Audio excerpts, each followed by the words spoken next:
Hi and welcome back. Now in this chapter, I just want to go through the costing when it comes to resources on the Azure platform. So if I go on to all resources, here we have seen the resources that get created as part of the Azure virtual machine deployment. So we have a number of resources in place. Now, when I want to understand the pricing for a particular resource, I go on to the Microsoft pricing page for that resource itself.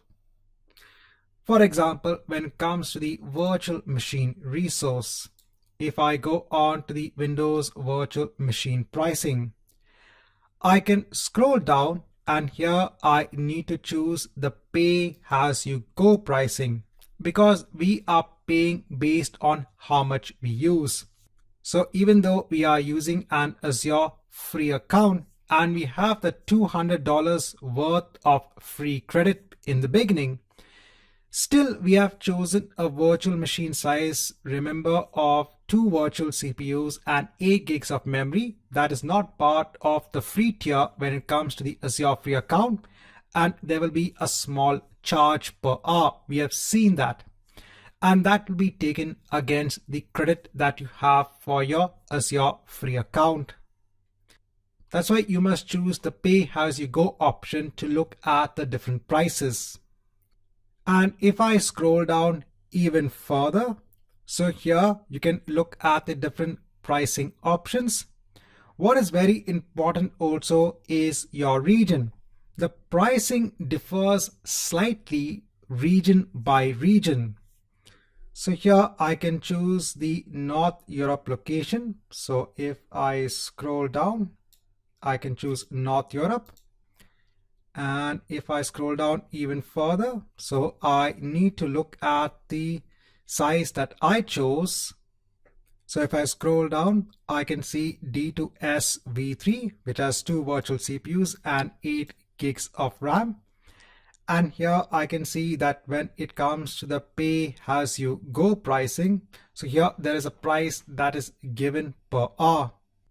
Now here it is giving a pay as you go with AHB. AHB means Azure Hybrid Benefit Pricing.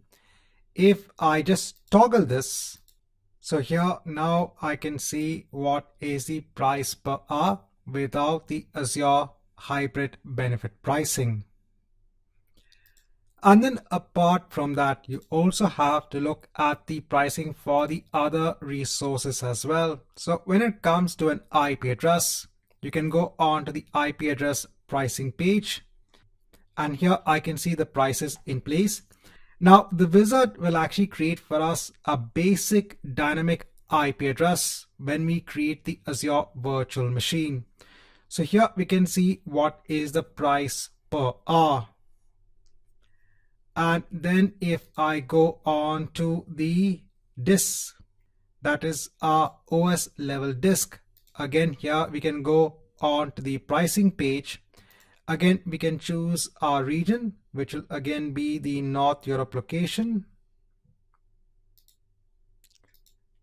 And here in the redundancy, it is going to be LRS and we're going to be having premium SSD. So if you want to verify, you can click on the OS level disk. And here you can clearly see that this is a premium SSD LRS disk. So again, you can go on to the pricing page. You can actually scroll down and here you can look at the pricing. So again, when it comes to the disk size, you pay a price per month. So when you're looking at other resources such as your virtual network or your network security group or even your network interface, there are no costs associated with these resources. So when you go on to the pricing page for each service, you'll actually understand in detail what is the applicable pricing when you create a resource based on that particular service.